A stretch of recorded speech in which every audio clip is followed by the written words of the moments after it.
Vicki Townsend, and I'm the founder and president of Divorce Right. And we provide training for HR professionals and company supervisors, and we provide divorce coaching and case management, providing guidance and direction that your divorcing employees so desperately need. Divorce is a huge disruptor, not only to the employee going through it, but to the company they work for. And our coaches have a very unique perspective on divorce.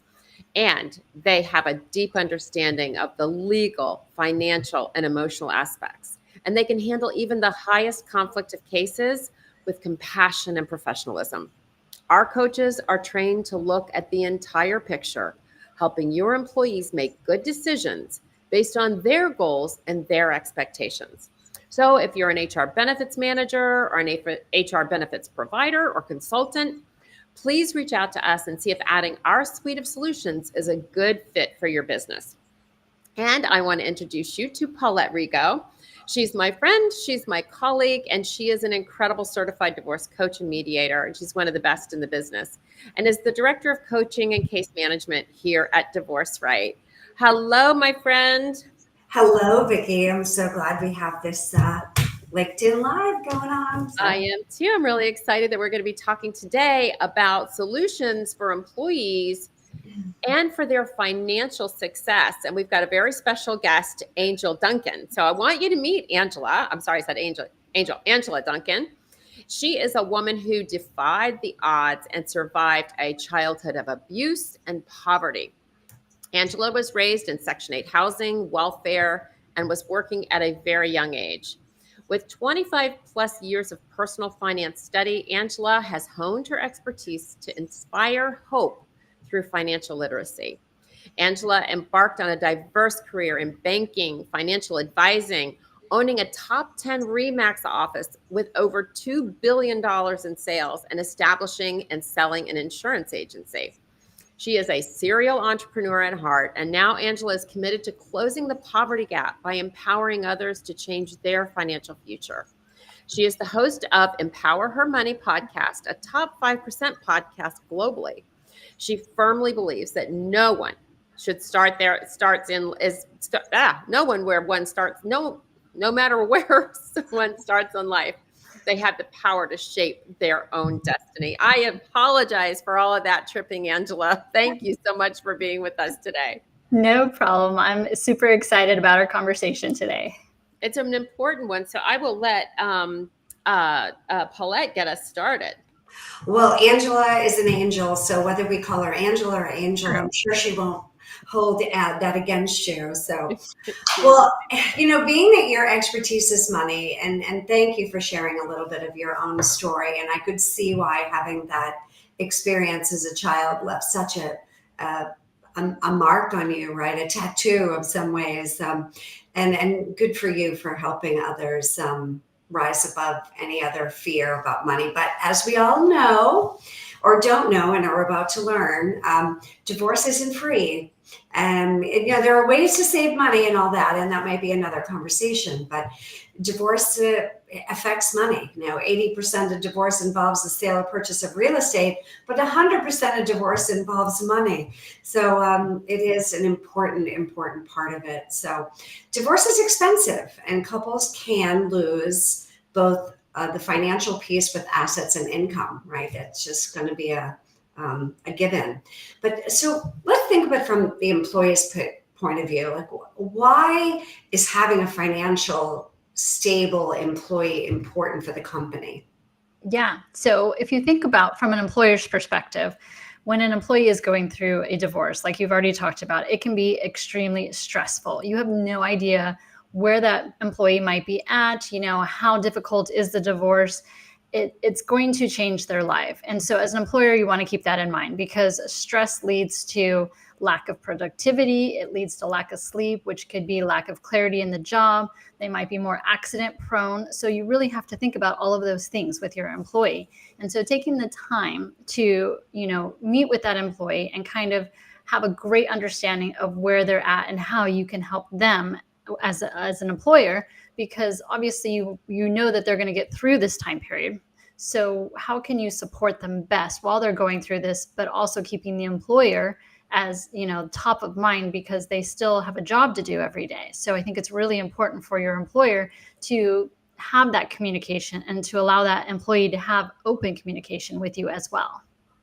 And it isn't just the preparing for the divorce and the going through the divorce, but once it's finally over, and you've got that fancy decree in your hand stamped by and signed by a judge, that continues as to whether there's alimony or child support or a division of assets, and does a property need to be sold. We could go on for a while about all the different financial transactions, right? The quadro might be needed for a 401k or a retirement or investment account, and all of those other acronyms that they're going to learn about.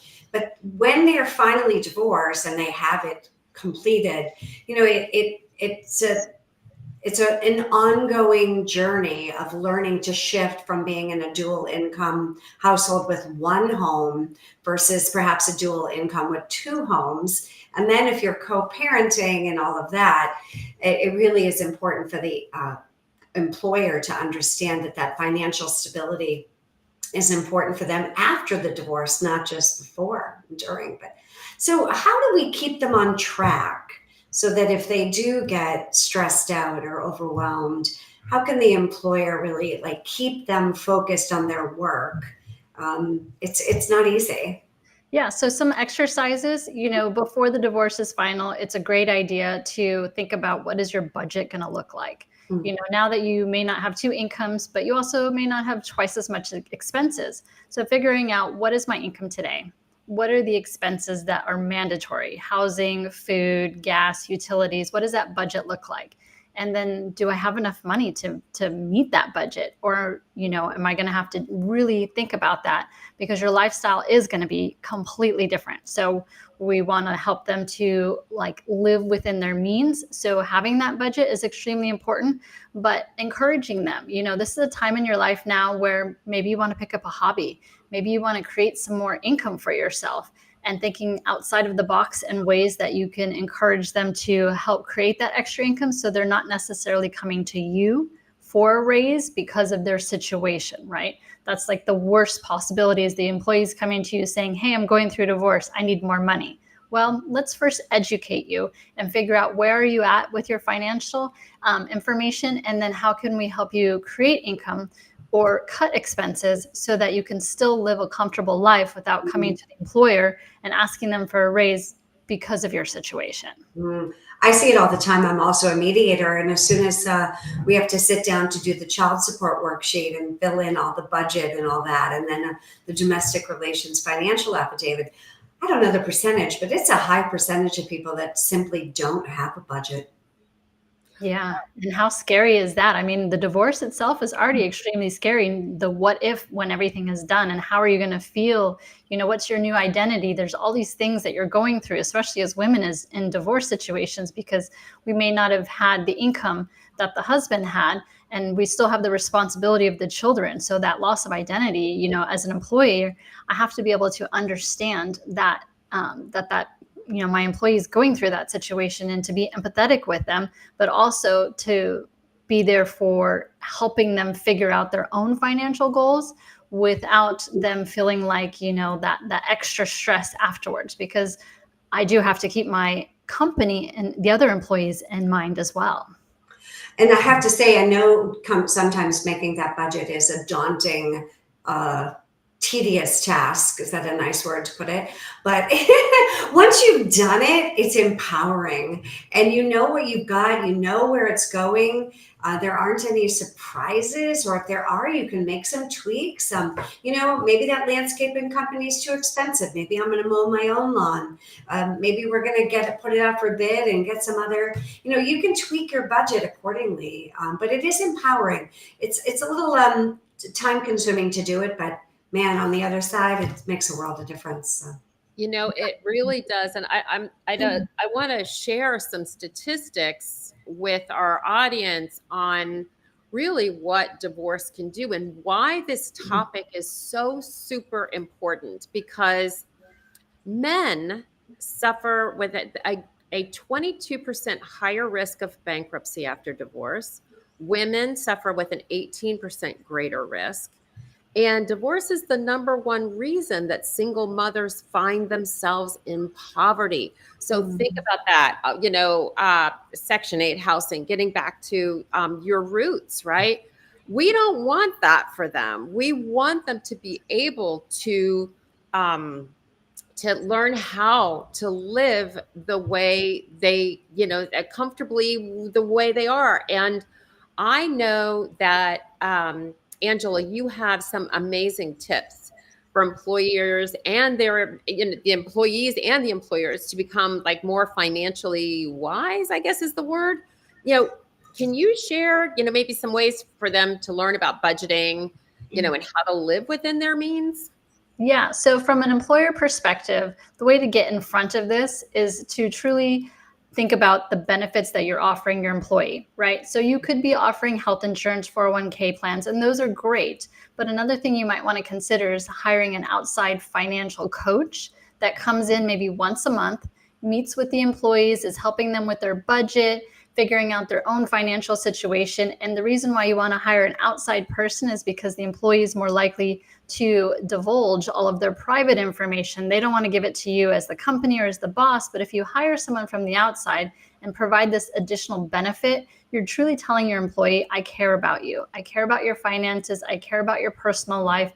I'm hiring a professional to help you become more financially savvy. So from an employer perspective, that's a great way to get in front of maybe a potential divorce situation, is already have that in place.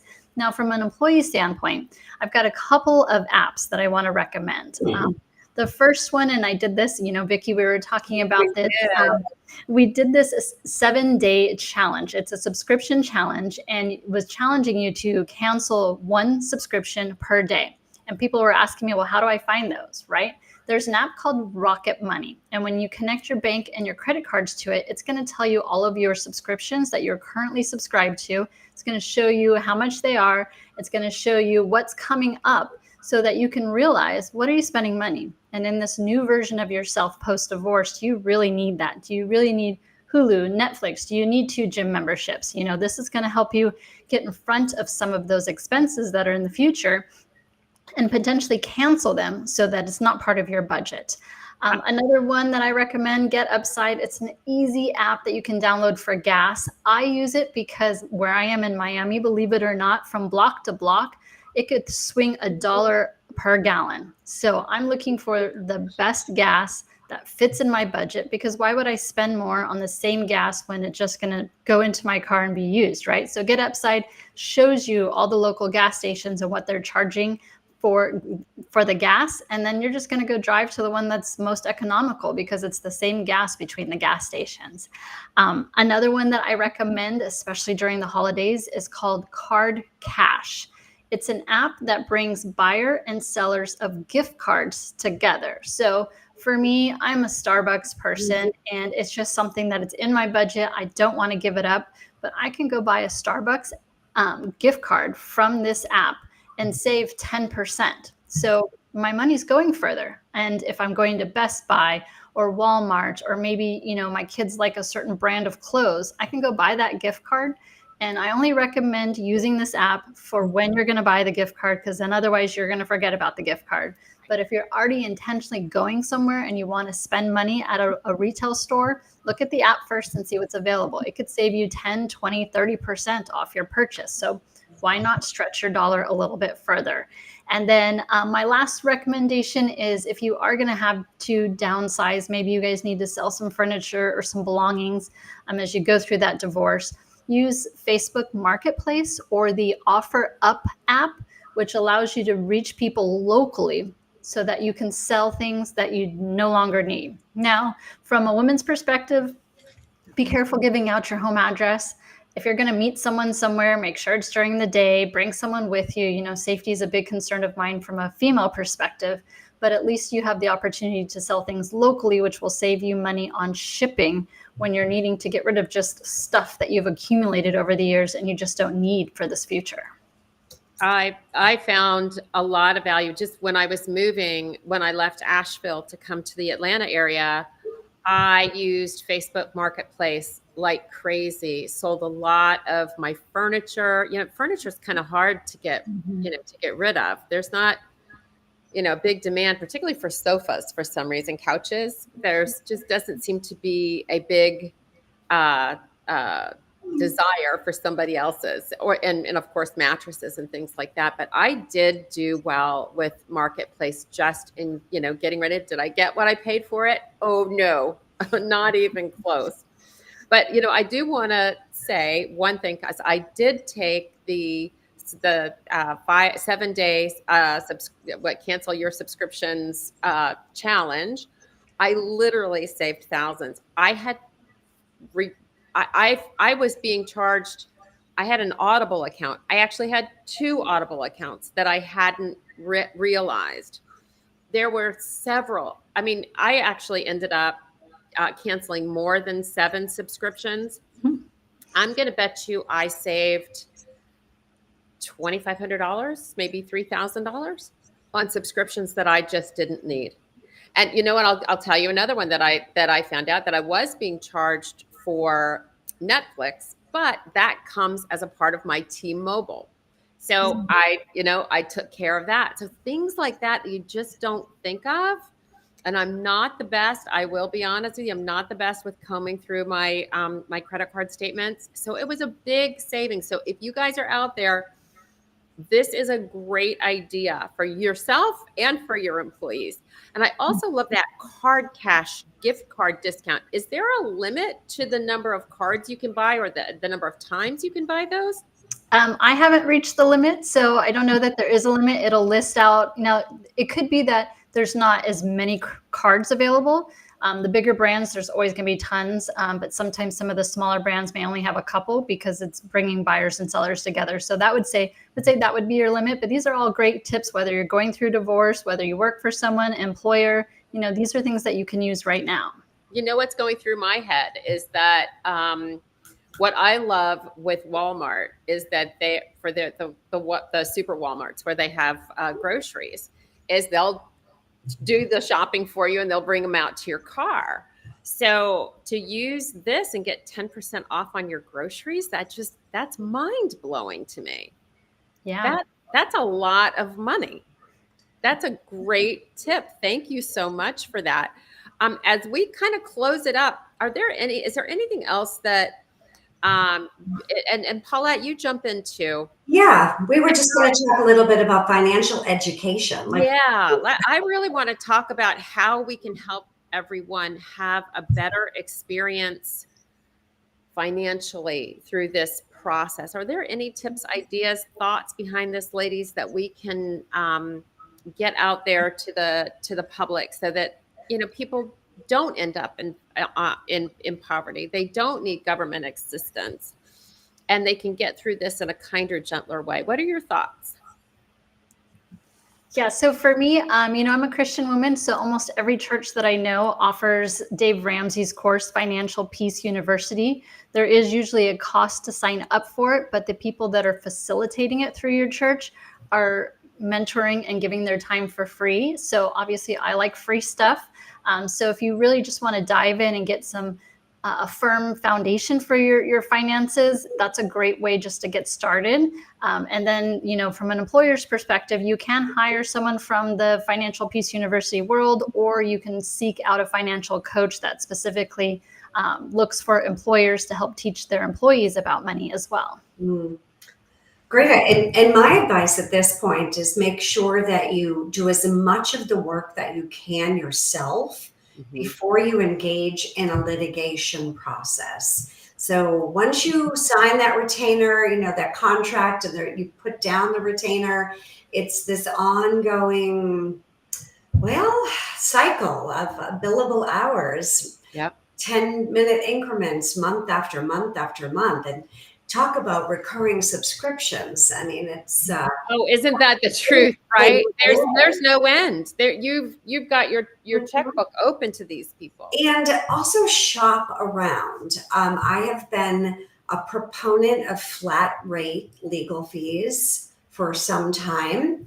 I switched over my mediation fees and my coaching fees from hourly to flat rate. I don't know if I'm the only certified divorce coach that does it, but I am a firm believer in knowing what you need, knowing how long you need someone, and understanding the cost associated to that. No hidden fees. What you see is what you get, and there's that flat rate relationship, and they feel a lot more confident knowing that there's a contract and there's a proposal, and they're going to receive what they signed up for and for the price that they agreed to.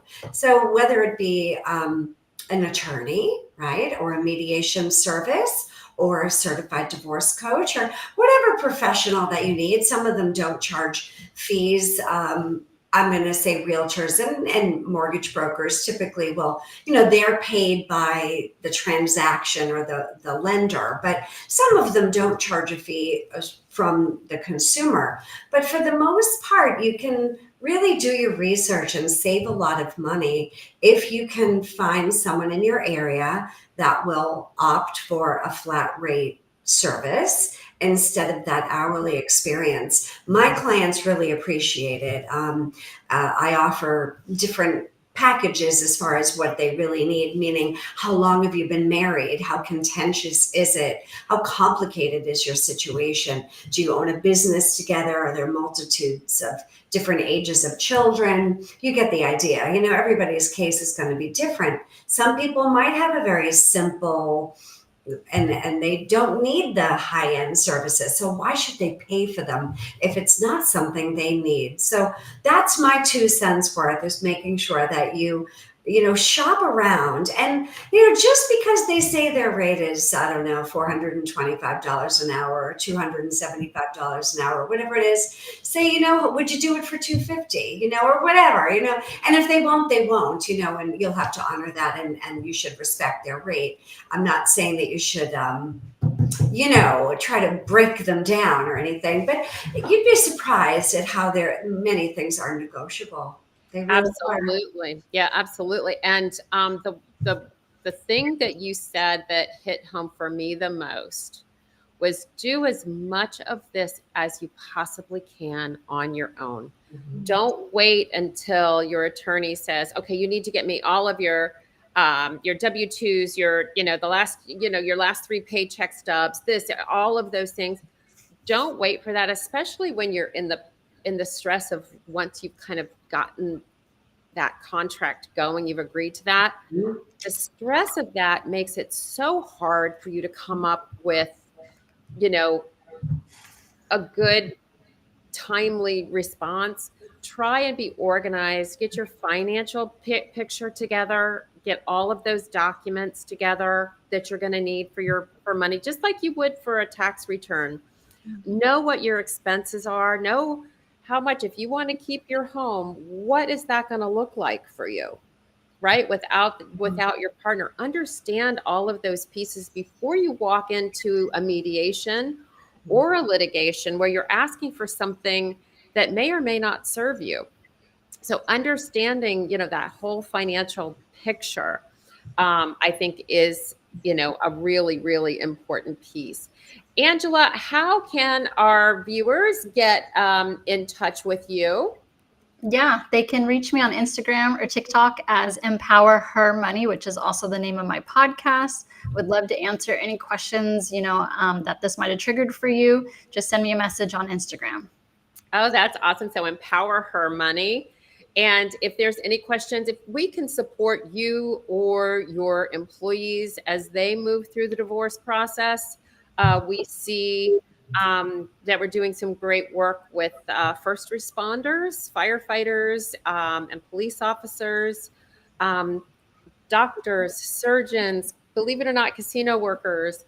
There are certain fields that experience divorce at higher rates. If we can support your employees as they move through a really, really challenging process, please reach out to us and let you know how we can support your employees as they move through this process. I appreciated you today. I appreciated this conversation. I think that money is a difficult topic for all of us, but knowing where you stand, knowing what your future looks like is super important, and it's important to us. Paulette, thank you, my friend, for being with us today, as always. And Angela, thank you so much. I'm so grateful. Come up and visit us in Atlanta. And we look forward to talking to you all next Thursday as we discuss another way that you can help support your employees as they move through a really difficult life crisis of divorce. Thank you all, and we'll see you next week. Thank you. Bye for now.